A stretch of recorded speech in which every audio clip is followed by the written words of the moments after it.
किसान एजिटेट कर रहे हैं उनका उनका सड़क पे बार्ब्ड वायर लगा दिया है। उनकी जो सुविधा है, बेसिक सुविधा है, पानी का, सैनिटेशन का, बिजली का, वो हटाया जा रहा है, इंटरनेट हटाया जा रहा है। तो ये डेमोक्रेसी का कहीं पे अब कहीं चिन्ह दिख नहीं रहा है इस बीजेपी और मोदी सरकार के रेजीम में। नमस्कार, न्यूज़ फॉर नेशन देख रहे हैं आप। मैं हूं आपके साथ धीरज सिंह। बिहार में अगर बिहार सरकार के खिलाफ अगर आप प्रदर्शन या धरना देते हैं, उसके बाद आपकी सरकारी नौकरी की जो योग्यता है उसको समाप्त कर दी जाएगी। ऐसा बिहार सरकार का एक नया फरमान आया है। हमारे साथ बात करने के लिए लोकसभा में बिहार महागठबंधन से एकमात्र सांसद मोहम्मद जावेद साहब हैं। सर, कैसे देखते हैं इस फैसले को सरकार के? ये अगर ये फैसला लिया गया है सरकार के तरफ से तो बहुत ही चिंतनीय है और बहुत ही निंदा होनी चाहिए इसकी। डेमोक्रेटिक राइट होता है प्रोटेस्ट करने का, ये कॉन्स्टिट्यूशन में ये इजाज़त दी गई है। और अगर इसका पालन करने में किसी की नौकरी चली जाए, ये इससे बड़ा दुर्भाग्य नहीं हो सकता है। सरकार को क्या जरूरत पड़ी कि सर इस तरह का फैसला लगातार ले रही है? इससे पहले भी सोशल मीडिया को भी लेकर जो फरमान जारी की थी वो भी लोगों के खिलाफ ही था। देखिए, आप गौर कीजिएगा कि जब से ये नई सरकार बनी है और जिसमें बीजेपी के जो चुने हुए एमएलएस की संख्या सबसे ज़्यादा हो गई है आज के सरकार में, तो तब से इस तरह के कानून नए बनने लगे हैं। और इससे बदतर हालत है उन राज्यों में जिसका ज़िक्र आप नहीं कर रहे हैं, चाहे जितने भी आप बीजेपी गवर्न स्टेट्स हैं, वहाँ तो और भी बदहाली है। आप देख रहे हैं जो किसान एजिटेट कर रहे हैं उनका उनका सड़क पे बार्ब्ड वायर लगा दिया है। उनकी जो सुविधा है, बेसिक सुविधा है, पानी का, सैनिटेशन का, बिजली का, वो हटाया जा रहा है, इंटरनेट हटाया जा रहा है। तो ये डेमोक्रेसी का कहीं पे अब कहीं चिन्ह दिख नहीं रहा है इस बीजेपी और मोदी सरकार के रेजीम में। क्या आपको लगता है सर कि जिस प्रकार से बिहार सरकार का यह फैसला, उसमें लोगों में एक डर का भावना सरकार के खिलाफ आएगा? देखिए, बीजेपी का एक ही मानना है कि हम जो चाहेंगे वो करेंगे। और पब्लिक चाहे वो एजिटेट करे या आत्महत्या करे या उनकी मौतें हो जाए। जैसे आप देख रहे हैं किसानों का अब लगभग 200 मौतें हो गई, 170 बताया जा रहा है या जितना भी है। तो उसी तरह उसका नतीजा अलग अलग स्टेट्स में भी देखा जा रहा है। और वही फरमान जो है वो बिहार में लाना चाहते हैं, बिहार में भी लोगों को दबाना चाहते हैं। बिहार में भी जो इनकी कमियां हैं उसको अगर कोई ज़ुबान पे लाना चाहे या उसका प्रदर्शन करेगा तो उसका नतीजा यही होगा। मंशा यही है कि कोई ऑपोजिशन ना हो। इस बार का सर जो आम बजट है उसमें कहीं ना कहीं बिहार को नज़रअंदाज करता हुआ दिखाई दे रहा है। तो क्या आपको लगता है कि ये आम बजट केवल उन राज्यों के लिए है जहाँ पे चुनाव होने वाले हैं अभी? ये तो सरासर आप देखिएगा, जो हमारी फाइनेंस मिनिस्टर हैं उनके लगभग 2 घंटे के स्पीच में सिर्फ 4 स्टेट्स का नाम लिया गया जहाँ चुनाव है।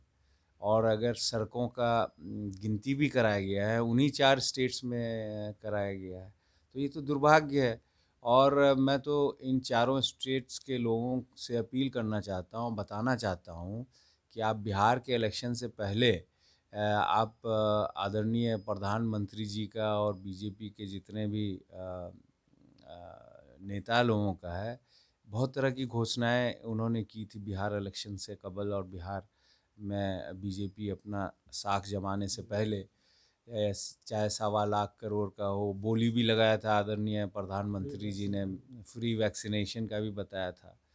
तो बिहारियों से पूछिए, उनको कुछ भी नहीं मिला।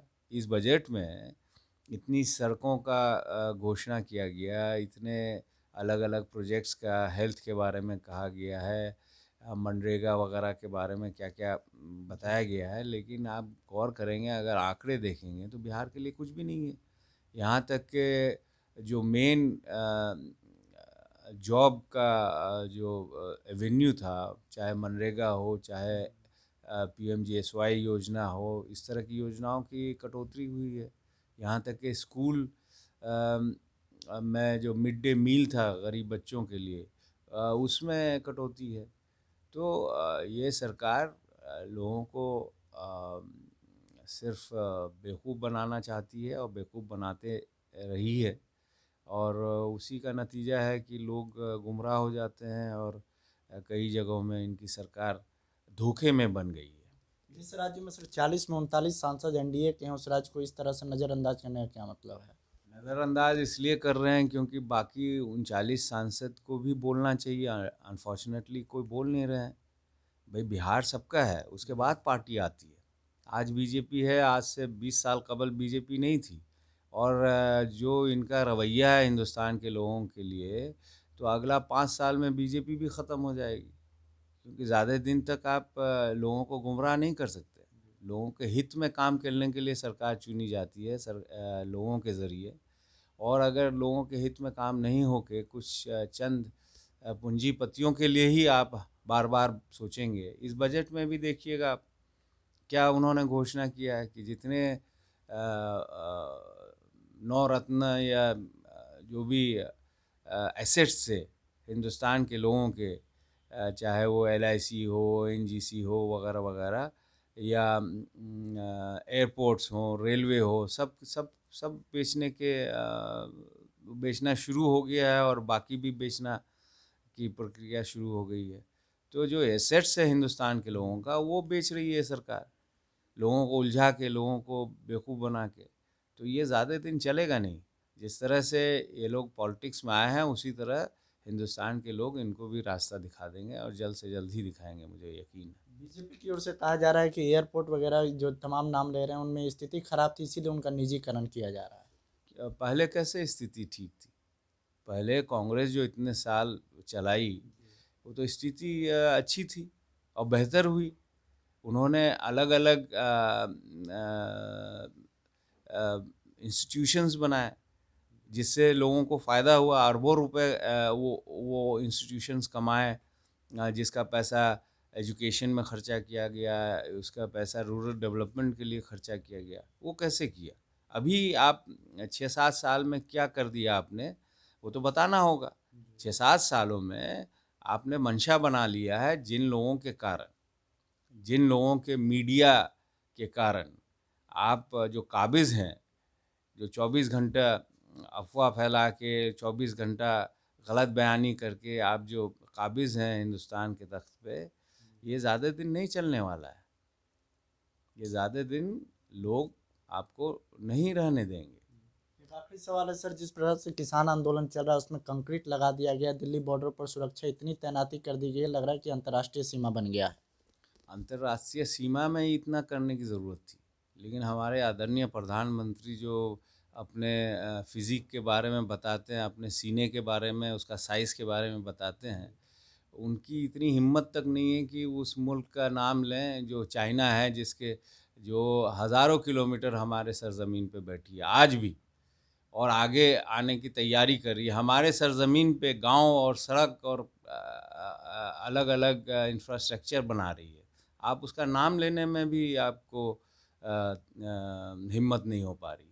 और जब हमारे किसान और हमारे हिंदुस्तान के लोग अपने हक़ के लिए लड़ाई लड़ना चाहते हैं, पीसफुली अपनी बात रखना चाहते हैं, उनको आप लाठीचार्ज करते हैं, उस पे आप गोलीबारी और गैस छोड़ते हैं। तो ये हिंदुस्तान के लोग ज़्यादा दिन बर्दाश्त नहीं करेंगे, ये मैं सरकार को बताना चाहता हूँ। ये थे मोहम्मद जावेद साहब, जिनका साफ तौर पे कहना है कि बिहार सरकार का जो ये फैसला है उससे बिहार के लोगों का नुकसान तो है ही, साथ ही साथ ये तानाशाही व्यवहार भी। फिलहाल इस वीडियो पर आपकी क्या राय है, ये मैं कमेंट बॉक्स में बताएं। अब तक हमारा न्यूज़ फॉरनेशन चैनल को सब्सक्राइब नहीं किया, चैनल सब्सक्राइब कर लो। इस वीडियो को फेसबुक पर देख रहे हैं तो पेज को लाइक करें, फॉलो करें। शुक्रिया।